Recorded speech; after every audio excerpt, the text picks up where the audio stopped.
ایک مرتبہ مل کر درود شریف پڑھ لیجیے۔ اللہم صلی علی سیدنا مولانا محمد وعلی آل سیدنا مولانا محمد بارک وسلم۔ سبحانک لا علم لنا الا ما علمتنا انک انت العلیم الحکیم۔ نحمدہ ونصلی علی رسولہ الکریم، اما بعد۔ فاعوذ باللہ من الشیطان الرجیم، بسم اللہ الرحمن الرحیم۔ یا ایھا الذین آمنوا ادخلوا فی السلم کافہ، صدق اللہ العظیم۔ محترم خواتین حضرات، یہ اللہ رب العزت کا بڑا شکر ہے، فضل ہے، کرم ہے، احسان ہے، اس نے ہم سب کو دین کی بات سننے کے لیے جمع فرمایا۔ یہ اللہ سے محبت کی نشانی ہے۔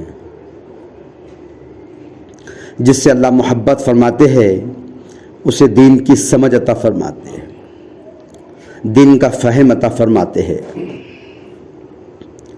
ہم یہاں جمع ہوئے ہیں تو ہمارے جمع ہونے میں ہماری طلب کا دخل ہے، ہماری نیتوں کا دخل ہے۔ ہم نے ارادہ کرے کہ اللہ اس کے رسول کی بات ہم سنیں گے، زندگیوں کے بدلنے کی نیت کرے ہے، اللہ نے ہم سب کو یہاں جمع فرمایا۔ جو بندہ نیت کرتا ہے اپنے آپ کو بدلنے کی، اللہ تعالیٰ اسے بدلتے ہیں۔ جس کی نیت ارادے بدلنے کے نہیں ہوتے ہیں، اس کے باوجود بھی ہر سہولت ہونے کے بعد، سارے اسباب ہونے کے بعد پھر بھی وہ نہیں بدلتا۔ دنیا تیزی کے ساتھ ختم ہوتی جا رہی ہے۔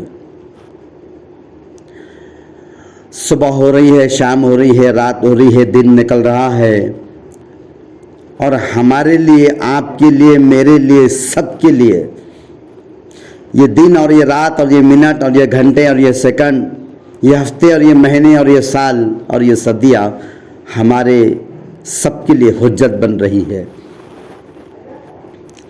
ہمارا سرمایہ جو ہے تم سے ضائع ہو رہا ہے۔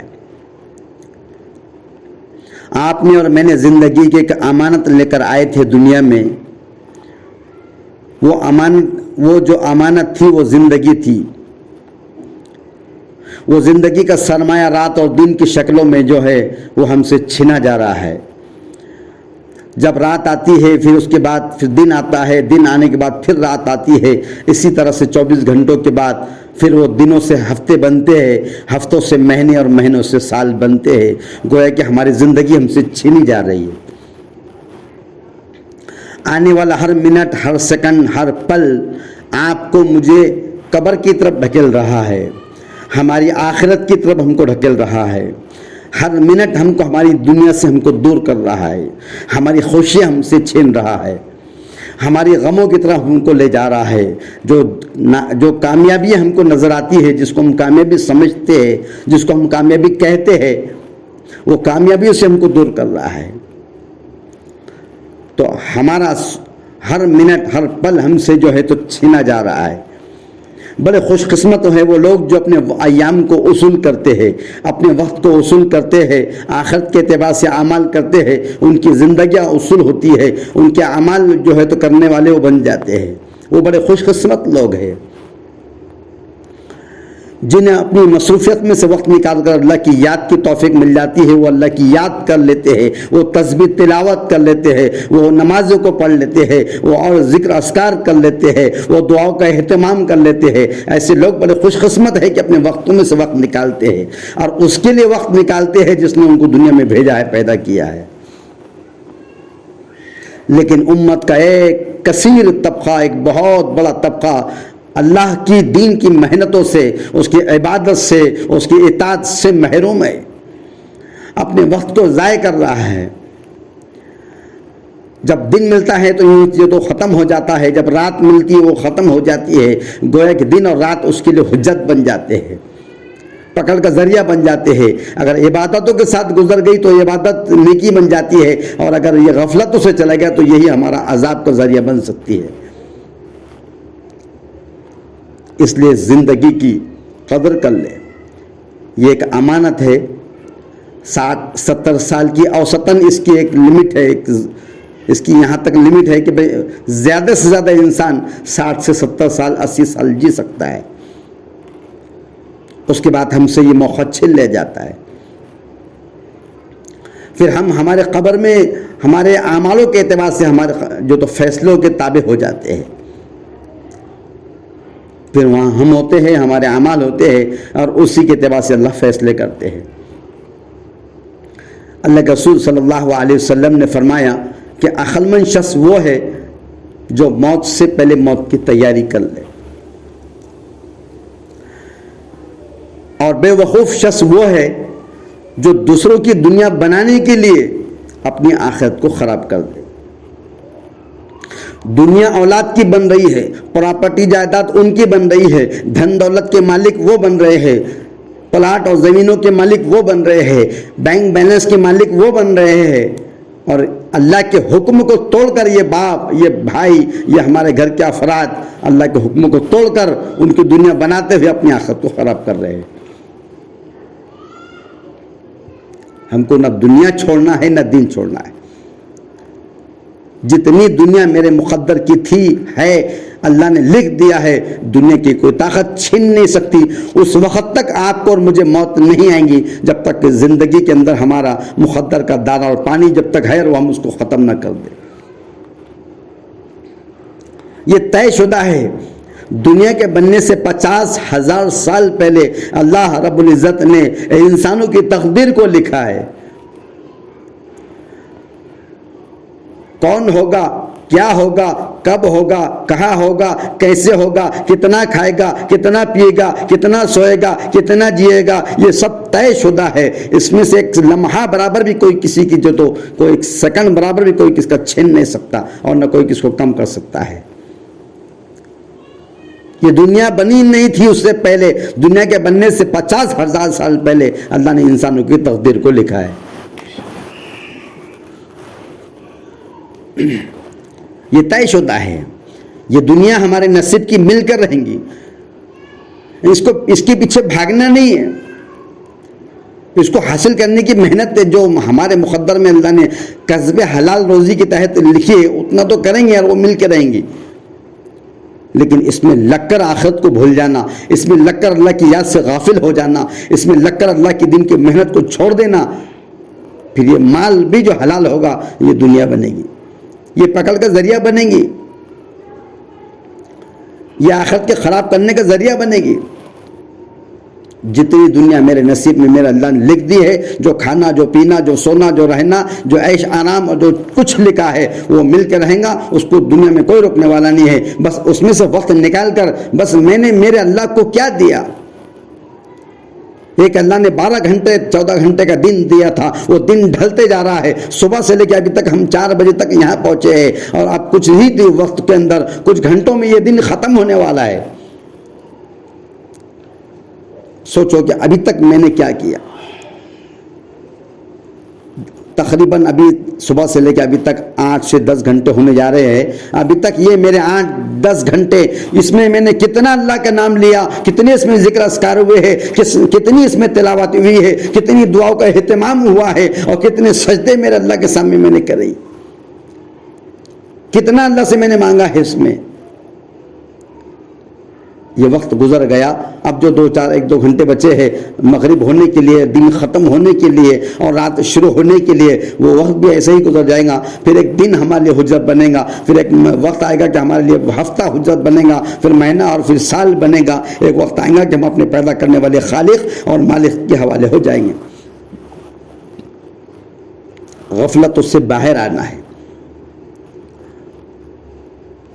اپنے آپ کو غفلت سے نکالو. جو ضرورت کی چیزیں اسی میں وقت گزارنا ہے, لیکن باقی وقت جو بچا ہے وہ میرا نہیں ہے. یہ امانت ہے جس نے پیدا کیا ہے, جس نے ہم کو دنیا میں بھیجا ہے, جس نے ہم کو پیدا کیا ہے, جو ہم کو پال رہا ہے, جو ہم کو کھلا رہا ہے, جو ہم کو پلا رہا ہے, یہ اس کی امانت ہے. یہ وقت میرا نہیں ہے. اگر میری نیند کے چند گھنٹے اگر پورے ہو گئے, جس سے میری نیند پوری ہو جاتی ہے, جس سے میری طبیعت میں سکون آتا ہے, اتنی نیند کے بعد اب جو وقت بچا ہے وہ میرا نہیں ہے. میرے کھانے پکانے سے اور میرے گھر کی ضرورتوں میں سے وقت نکالنے کے بعد اب جو وقت بچا ہے یہ تمہارا نہیں ہے. یہ میرا نہیں ہے. جب ہم اسے اپنا سمجھتے ہیں نا تو پھر ہم اس کو موبائل میں استعمال کر لیتے ہیں, ہم اس کو ٹی وی کے سامنے بیٹھ کے استعمال کر لیتے ہیں, ہم کسی کی چغل خوری میں استعمال کر لیتے ہیں, ہم کسی غیبت میں استعمال کر لیتے ہیں, ہم کسی کی تہمت میں استعمال کر لیتے ہیں. ہم سمجھتے ہیں یہ میرا ہے ہی نہیں. یہ وقت تو اللہ کی دی ہوئی امانت ہے, اس کا اصول کرو. اس کے اصول کرنے والے جو ہوں گے وہ کامیاب ہوں گے. کل اللہ تعالیٰ جنت میں جانے کے بعد جنت سے کہے گا, کیا کہیں گا جنتیوں سے کہ اے ایمان والو, کل تک دنیا کے اندر تم نے جو جو اعمال کیے ہیں, کلوا واشربوا ہنیئا بما اسلفتم فی الایام الخالیہ, کہ اللہ تعالیٰ جنتیوں سے کہیں گا کھاؤ پیو مزے کے ساتھ ان اعمال کے بدلے میں جو تم نے گزرے ہوئے زمانے میں کیے تھے. ان لوگوں سے کہیں گا جو گزرے ہوئے زمانے وقت کی حفاظت کرتے تھے, اپنے اوقات کی ترتیب بناتے تھے, اس کو اصول کرنے والے تھے, اللہ سے مانگنے والے تھے, مناجات کرنے والے تھے, اللہ سے جو تو آہوازاری کرنے والے تھے, راتوں کو اٹھ کر تہجد پڑھنے والے تھے, دن میں تلاوت کرنے والے تھے, نمازوں کے اہتمام کرنے والے تھے. آج یہ اہتمام اور یہ اعمال کو کرنے والوں سے اللہ جنت میں کہے گا کلوا واشربوا ہنیئا بما اسلفتم فی الایام الخالیہ, کہ کھاؤ پیو مزے کے ساتھ ان اعمال کے بدلے میں جو گزرے ہوئے زمانے میں کرے, یعنی آج کرتے. تو یہ وقت اللہ نے دیا ہے, یہ بہت قیمتی ہے, اس کی ترتیب بناؤ. کتنے لوگ گھر میں رہتے ہیں, کتنے بالغ مرد عورتیں گھر میں ہیں, کتنوں کی نمازوں کا اہتمام ہو رہا ہے, کتنوں کی جو تو عبادت کا اہتمام ہو رہا ہے, تلاوت کتنی ہو رہی ہے, تسبیحات کا اہتمام ہو رہا نہیں ہو رہا ہے. سارے کام گھر کے آپ اور میں کر لیتے ہیں اور کر رہے ہیں. کبھی سوچے کہ گھر کے وہ افراد جو بالغ ہے, جن پہ نماز فرض ہے, جن پہ روزے فرض ہے, جن کو تلاوت کرنا ضروری ہے, پڑھنا آتا ہے لیکن پڑھ نہیں رہے, ان پہ دھیان دیں, ان کی اوقات کی ترتیب بنائیں, اس کو اصول کرے. ٹھیک ہے, آپ کا کھانا ہو گیا ہے کیا, آپ کا پینا ہو گیا ہے کیا, سونے کا وقت ہو گیا ہے کیا, چلو سب سے پہلے کام بعد میں ہوگا, چولہا چکی بعد میں کریں گے, سارے کام بعد میں کریں گے. پہلے دن نکلتے ہی اللہ کی یاد میں, اے اللہ تو نے مجھے یہ دن دے دیا, رات کو ہم سوئے تھے اور ہم صبح پھر اللہ آپ نے مجھے اٹھا دیا, الحمدللہ الذی احیانا بعد ما اماتنا والیہ النشور. ہم تیرا شکر کرتے ہیں اس بات کا کہ تو نے ہم کو نیند سے جگایا, یہ موت کی بہن تھی نیند, اس میں سے اٹھایا اور پھر ہم کو جگا دیا. ہم تیرے تمام تعریف تیرے لیے جو مجھے پھر نیند میں سے اٹھا کر کھڑا کر دیا. ورنہ رات کو کئی لوگ تھے وہ سوئے تھے اور سوئے کے سوئے رہ گئے, ان کے مسجدوں کے بھونگوں میں ان کے تمام جو تو لوگوں کے کئی لوگوں کے اعلان ہو گئے, ان کے نام کا کہ فلانی شخص رات میں ان کا اتنے بجے انتقال ہو گیا. رات کو سوئے تھے, ان کے دلوں میں ارمان تھے, ان کے دلوں میں چاہت تھی, صبح دن نکلے گا, نکلنے کے بعد ہم بہت سارے کام کریں گے, بہت ساری خواہشات پہ چلیں گے, بہت ساری ضرورتوں کو پورا کریں گے. لیکن اس دن اس رات نے ان کو صبح کی سورج دکھانے کی بھی توفیق نہیں دی ہے, اور دن نکلنے سے پہلے پہلے وہ اپنے خالق اور مالک کے پاس پہنچ گئے. اگر ہم بھی پہنچ جاتے ہیں تو رات کو سوئے تو کئی لوگ پوری دنیا پر نظر اٹھا کے ڈالو, جب دیکھو اخبارات کے ذریعے سے ملتا ہے اور ساری دنیا کے اندر ہم خبریں دیکھتے ہیں, معلوم ہوتا ہے کہ رات کو سونے والے صبح کو اٹھے نہیں. رات کا جو سورج آخری جب انہوں نے دیکھے تھے, اس کے بعد صبح کا سورج بھی ان کو نصیب نہیں ہوا, اس سے پہلے پہلے ان کی جو تو اللہ نے اپنے پاس ان کو بلا لیا. ہم دن نکلتا ہے, اٹھ جاتے ہیں, اٹھنے کے بعد ہم پھر وہی پرانی روش پہ آتے ہیں, وہی چال پہ آ جاتے ہیں جو چال ہماری چلتے آئے ہیں, جس میں جوانیاں گزر گئی ہے, جس میں بڑھاپے تک ہم پہنچ گئے ہیں, جس کے اندر دنیا کے اندر گزارتے گزارتے آج ہماری ہڈیوں نے جواب دے دیا ہے, ہمارے سارے کے سارے اعضاء نے جواب دے دیا. لیکن پھر بھی وہ روٹیشن جو ہے ہمارا جیسا پہلے تھا آج بھی وہی ہے. تو پھر کیوں ہم زندگی ایسے گزار رہے ہیں؟ ہماری زندگی ہم پہ حجت بن رہی ہے, ہماری زندگی ہمارے پکڑ کا ذریعہ بن رہی ہے, ہماری یہ زندگی ہمارے لیے آخرت کو خراب کرنے کا ذریعہ بن رہی ہے, یہ جنت سے دور کر رہی ہے, یہ جہنم میں لے آنے کا سبب بن رہی ہے, اگر اس کا استعمال صحیح نہیں ہو رہا ہے. اللہ کا شکر ہے کہ اس نے ہم کو رات کو سلایا, سلانے کے بعد میں صبح میں جگایا, اب جاگنے کے بعد اللہ تیرا شکر ہے کہ ہم اٹھے ہیں, تو نے ہم کو مسلمان بنایا, الحمدللہ تمام تعریف تیرے لیے ہے. اس کا شکر ادا کرے. شکرانے میں فجر اٹھتے ہی پہلے تہجد کی اللہ توفیق دے تو پڑھ لے, اور نہیں تو پھر فجر کی نماز اور پڑھ لے, اور اشراق کی نماز پڑھ کر اللہ کا شکر ادا کرے. بہت ساری نعمتوں سے نوازا ہے, ایسی ایسی نعمتیں ہیں کہ ہم اس کا خیال نہیں کر سکتے, اس کو گن نہیں سکتے. وَإِن تَعُدُّوا نِعْمَتَ اللَّهِ لَا تُحْصُوهَا, تم اللہ کی نعمتوں کو گننا چاہے تو شمار نہیں کر سکتے. کتنی نعمتیں اللہ تعالیٰ کی ہم استعمال کر رہے ہیں, کیا حق ادا کیا اس کا. یہاں واعظ بیان کے لیے ہم نہیں آئے، یہاں پر ہم اس وجہ سے آئے ہیں کہ ایک ہماری سوچ بدلے، ہماری فکر بدلے، ہمارا خیال بدل جائے، ہمارے فکر بدل جائے. جو دنیا کی فکر ہے بنانے کی، جو دنیا کی فکر ہے کمانے کی، جو دنیا کی فکر ہے اور دنیا کے اندر زندگی آرام دہ گزارنے کی، بس وہ زندگی کے رخ کو بدل کر میری خبر کیسی بن جائے، میرا حشر کیسا بن جائے، میری آخرت کیسی بن جائے. وہ ساتھ سے جب میں گزرنے کا وقت آئے گا اس وقت میں کیسے گزر جاؤں گے، اس وقت گزرنے کی کیا اسباب ہوں گے، اس کے آج ہم کو محنت کرنی ہے، اس کی آج ہم کو کوشش کرنا پڑیں گی کہ جیسا دنیا کے بنانے کے لیے ہم کوشش کرتے محنت کرتے ہیں اور زندگی کا ایک بہت طویل لمبا حصہ گزر جاتا ہے، تکلیفوں سے مشکلوں سے نکل جاتے ہیں، ایسا ہی ایک آخرت میں ہمارے سامنے ایک زندگی آنے والی ہے. بس اس کی تکلیفوں سے بچنے کا کیا معاملہ، وہ کیسے بچ سکتے ہیں، اس کے لیے ہم کو اللہ نے بتایا ہے کہ تم اس کی اطاعت کے ذریعے سے بچ سکتے ہیں، اس کی فرما برداری کے ذریعے سے بچ سکتے ہیں، اس کے حکموں پہ چل کر بچ سکتے ہیں، اس کی نافرمانی سے بچ کر ہم بن سکتے ہیں. اس کے حکموں پہ چلنا، اس کی اطاعت پہ چل جانا، یہ سب سے بڑی چیز ہے. یہ نعمت ایسی چیز ہے، اس سے بڑی نعمت کوئی بھی نہیں. کیونکہ اللہ کے رسول صلی اللہ علیہ وسلم نے فرمایا کہ مومن جو ہوتا ہے وہ خواہش کے تابع نہیں ہوتا ہے، وہ تو اللہ اس کے رسول کی شریعت کے تابع ہوتا ہے، لیکن ہم اپنے آپ کو خواہش کے تابع کر دیتے. وقت بہت ہے آپ کے میرے پاس میں، لیکن وہ وقت کی ترتیب نہیں بن رہی ہے، اس کا کوئی نظام زندگی نہیں بن رہا ہے، ہم اپنے آپ کو اس کو اصول کرنے کے لیے کوئی قابل نہیں بنا رہے ہیں، بس وہ گزر جا رہا ہے. پچھلی زندگی کا ایک حصہ گزار کے ہم یہاں بیٹھے ہیں. ایک وقت آئیں گا کہ ہم آج یہاں سے اٹھیں گے اور قبرستان سامنے ہی ہے، ہم اس میں چلے جائیں گے، لیکن ہماری زندگی ہمارے لیے حجت بنے گی. اس وقت کا پچھتانا، اس وقت کا شرمندگی، اس وقت کا جو تو چیخنا اور چلانا، یہ ہمارا کام نہیں آئے گا. آج کا احساس ہم کو گناہوں سے توبہ کر کے دین پر، صحیح دین پر چلا سکتا ہے.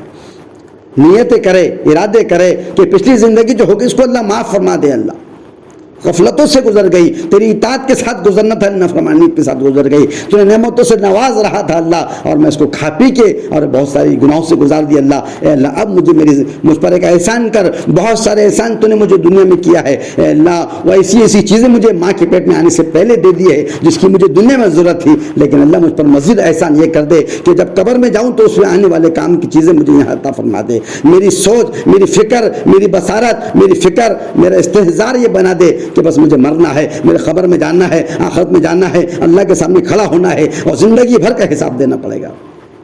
تو اللہ میرے لیے کوئی ایسا سبیل بنا دے، میرے لیے کوئی ایسا راستہ نکال دے، میری آخرت مجھ پر جو تو مشکل نہ ہو جائے، میری آخرت مجھ پر پکڑ کا ذریعہ نہ بن جائے. اللہ مجھے کچھ ایسی اعمال صالحہ کی توفیق دے دے کہ جس کے ذریعے سے اللہ میری آخرت سنور جائے. یہ ایک سوچ کے ساتھ ہم یہاں بیٹھے ہیں. یہ سوچ اٹھنے سے پہلے یہ نیتیں کرے، یہ ارادے کرے کہ بس مجھے اب میری سابقہ زندگی سے توبہ کرنا ہے. اور یہ جو ابھی تک ہم نے کرتے آئے ہیں، بہت ساری بہنیں ایسی تہجد گزار اس میں ہیں، ایسے جو عبادت گزار ہے، تہجد والے ہیں، تلاوت والے ہیں، تسبیح والے ہیں، ذکر اذکار والے ہیں، وہ شکر کرے کہ اللہ اتنا بڑا حصہ زندگی کا پھر بھی تیری عبادت کے ساتھ تو نے گزار دیا. الحمدللہ یہ تیری توفیق سے ہوا ہے، یہ میرا کمال نہیں ہے، یہ تو نے توفیق دیا تھا. نیت میری تھی میں نمازیں پڑھوں، تو نے توفیق دے دیا. نیت میری تھی کہ میں تلاوت کروں، تو نے توفیق دے دیا. نیت میری تھی کہ میں تیرا نام ذکر کے ذریعے سے لوں، اللہ تو نے توفیق میری زبان کو ذکر کرنے کی دے دیا. اے اللہ یہ تیرا فضل ہے. میں مزید تجھ سے تیرے فضل کا سوال کرتی ہوں کہ آئندہ مجھے موت تک، میری آخری سانس تک میری زبانوں پہ تیرا ذکر ہو، میرے دل پر میں تیرا شکر ہو، میری سوچ میں، میری فکر میں، میرے استحضار کے اندر تیری جو تو صرف یاد ہو. ایسی میں دعا اللہ سے کرتی ہوں کہ اللہ مجھے اسی فکروں کے ساتھ دنیا سے اٹھاؤ. ہمیشہ ہماری جو تو ایک فکر ہو کہ ہماری دھیان، ہماری توجہ، ہماری فکر آخرت کی طرف ہو. جیسا آئینہ سامنے ہوتا ہے، اس کے ہم جب سامنے کھڑے ہو جاتے ہیں تو ہر کھڑے رہنے والی کی ایک سوچ ہوتی ہے، کہ میرا چہرہ اچھا ہو، میرے بال اچھے ہو، اور میرے چہرہ ایسا ہو کہ ہر کوئی تعریف کرے، ہر کوئی دیکھنے کی خواہش کرے. اپنے آپ کو سنوارتی ہے. وہ جب سنگار دار کے سامنے کھڑے ہوتے ہیں، جب آئینے کے سامنے کھڑے ہوتے ہیں، تو وہ ان کی ایک سوچ بنتی ہے، ایک کیفیت ہوتی ہے، ایک اندر کا ارادہ بن جاتا ہے کہ میں بس ایسی بن جاؤں کہ کوئی میرے سے زیادہ اچھی نہ لگے. تو قرآن میرے لیے آئینہ ہے، حدیث میرے لیے آئینہ ہے، اسلام میرے لیے آئینہ ہے. قرآن کے علاوہ بہت ساری دینی کتابیں ہیں، وہ میرا آئینہ ہے. اس کو سامنے رکھ کر دیکھو کہ میری زندگی کیسی گزر رہی ہے. دنیا کے اندر ہم یہ چاہتے ہیں کہ ہم اچھے لگے، اچھے نظر آئے، لوگ ہم کو اچھا سمجھے، لوگوں کو ہم اچھا سمجھاتے رہتے ہیں، لیکن بس کبھی یہ دل میں خیال تو آ جائے کہ میرے اللہ کے سامنے مجھے اللہ جو تو پسند کر لے، میرے اللہ کو میرا جو تو ظاہر بھی پسند آ جائے، میرا باطن بھی پسند آ جائے، اور میری اندرونی زندگی بھی پسند آ جائے۔ کبھی ایسا سوچے؟ کبھی آئینہ سامنے ہے ہمارا، آئینہ ہمارا قرآن ہے، آئینہ ہمارا حدیث ہے، آئینہ ہمارا سیرت نبی کی زندگی ہے، آئینہ ہمارا سیرت صحابہ ہے، اللہ والوں کی زندگی ہمارے سامنے ہے، اس کو سامنے رکھو اور ہماری زندگی کے ہر عمل کو اس عمل سے جو تو میچ کر کے دیکھو، پھر دیکھو زندگیوں میں کیسا مزہ آتا ہے، پھر دیکھو زندگی کیسی خوشگوار بنتی ہے، پھر زندگیوں میں کیسا امن آتا ہے، پھر زندگیوں میں کیسا سکون ملتا ہے۔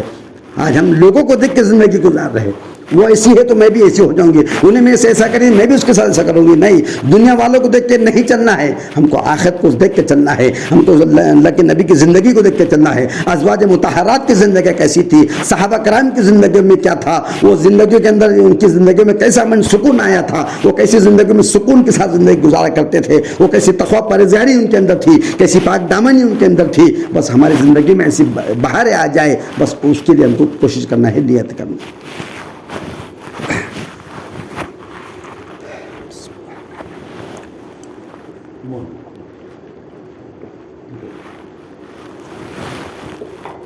الحمدللہ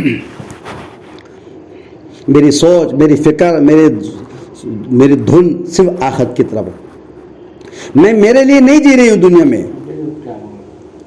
میں میرے اولادوں کے لیے نہیں جی رہا ہوں، یہ تو صرف زندگی گزارنے کے لیے بس گزر رہی ہے، میری آخرت کے لیے میں جی رہا ہوں، میرا اللہ مجھ سے راضی ہو جائے اس کے لیے میں جی رہا ہوں۔ اس نیت کے ساتھ جئیں گے اور اللہ سے مانگے، یا اللہ یہ زبان تو نے مجھے دیا ہے، لیکن دن بھر میں کتنے باتیں کرتی ہے، کتنوں کے دل توڑتی ہے بات زبان، کتنوں کو ٹھیس پہنچاتی ہے، کتنوں کو جو آہ نکال دیتی ہے، کئی لوگوں سے دعا تو نہیں نکلتی پر کئی لوگوں کی زبان کی وجہ سے بدعا نکل جاتی ہے۔ اے اللہ یہ میرے زبان کو ذکر کی توفیق دے دے، جب میں یہ زبان سے تیرا ذکر کروں گی، تیری یاد کروں گی، تیری تعریف کروں گی، تیرا نام لوں گی، تو یہ میری زبان خود بخود گناہوں کی سے بچ جائے گی، پھر چغل خوری نہیں کرے گی، پھر کسی غیبت نہیں کریں گی، کسی پہ بہتان نہیں لگائیں گی۔ تو اللہ سے مانگے، جب اللہ کسی بندے سے یا کسی بندی سے ناراض ہو جاتے ہیں، اس کے منہ کا نوالا نہیں چھینتے، نافرمانوں سے اللہ نے کبھی اس کے منہ کا نوالا نہیں چھینا، بلکہ ہم سے زیادہ ان کو کھلا رہا ہے۔ جب اللہ کسی بندے اور کسی بندی سے ناراض ہو جاتے ہیں تو اللہ اس کے سامنے سجدہ کرنے کی توفیق چھین لیتے ہیں، زبان کو ذکر کرنے کی توفیق چھین لیتے ہیں، اس کے دل کو شکر کرنے کی توفیق چھین لیتے ہیں، اس کے اعضاء کو اللہ کی نعمت کی شکر گزاری کی توفیق چھین لیتے ہیں۔ اللہ سے مانگے، اے اللہ یہ زبان تو نے دیا ہے، کہنے کے لیے دیا تھا، ہم کہہ رہے ہیں، لیکن ہمارے کہنے میں کوئی لگام نہیں ہے، کوئی کنٹرول نہیں ہے۔ اے اللہ اس زبان کو ذکر کی توفیق دے دے، اس دل کو اللہ تیرے شکر کی توفیق، نعمتوں کی شکر کی توفیق دے دے۔ یہ جسم اللہ تو نے دیا ہے، چھوٹے سے بڑا کر کے یہاں تک لا لیا ہے تو نے، اے اللہ بھی آگے ہو جانا ہے اور کہاں تک ہم کو پہنچنا ہے۔ اے اللہ اس جسم کو عبادت تیرے سامنے جھکنے کی توفیق دے دے، تیرے سامنے سجدہ کرنے کی توفیق دے دے۔ یہ مانگنا پڑے گا تو اللہ توفیق دیں گے، ورنہ ہدایت والے تو ہم ہیں پر عمل کی توفیق اس وجہ سے نہیں مل رہی ہے کہ ہم نے اپنے جو تو عمل کرنے کی نیت نہیں کی۔ جب جمعہ آتا ہے تو ہم عبادتوں کے لیے تیار ہو جاتے ہیں، کوئی عیدین ہوتی ہے تو ہم تیار ہو جاتے ہیں، رمضان مبارک کا مہینہ آتا ہے تو ہم اندر سے تیار ہو جاتے ہیں، ہوتے کہ نہیں ہوتے ہیں؟ کوئی ماحول دینی فضا ہو جاتی ہے، کوئی اجتماعات ہو جاتے ہیں تو ہم اپنے آپ کو تیار کر لیتے ہیں، بس وہ نیت اور وہ سوچ یہ ہو کہ وہ ہر منٹ، ہر پل، ہر لمحہ ایک فکر یہ ہو جائے، ہمیشہ بس رات ہو یا دن ہو، صبح ہو یا شام ہو، ہمیشہ ہر وقت بس میرا اللہ مجھ سے راضی کیسے ہو جائے، اس کی عبادت میں کیسے کرنے والا بن جاؤں، اور اس کے ساتھ اللہ کے سامنے میں کیسے رونے دھونے والی بن جاؤں، اس سے میں کیسے مسائل حل کرا لوں، اس سے کیسے میں مانگ لوں۔ اس نے کہا ہے مانگنے کا تو وہ دینے والا ہے، وہ جب مانگنے کے لیے جب اس نے کہا ہے ہم سے وہ دے کے رہیں گا، بس اس کو اس یقین کے ساتھ میں اس سے کیسے لے لوں جس یقین سے میرے مسائل حل ہو سکتے ہیں، اس کی فکر ہو۔ صحابہ کرام رضی اللہ اجمعین کے سامنے کوئی مسائل آتے تھے، ان کی عورتوں کے سامنے، ان کے مردوں کے سامنے، ان کے بچوں کے سامنے، ان کے بوڑھوں کے سامنے کوئی مسئلہ اگر آتا تھا، کوئی حاجت ہو جاتی تھی، فوراً اللہ سے مانگتے تھے، 2 رکعت نماز پڑھتے تھے، اور 2 رکعت نماز پڑھ کر جو ہے تو پھر وہ اپنے مسائل کو اللہ سے حل کر لے۔ ہم کو کوئی تکلیف آ جائے، ہم کو کوئی پریشانی آ جائے، ہمارے گھر میں کوئی مسئلہ آ جائے، کوئی تعمیراتی لائن کا ہو، کوئی شادیہ گھر میں ہو، کوئی سکھ دکھ کا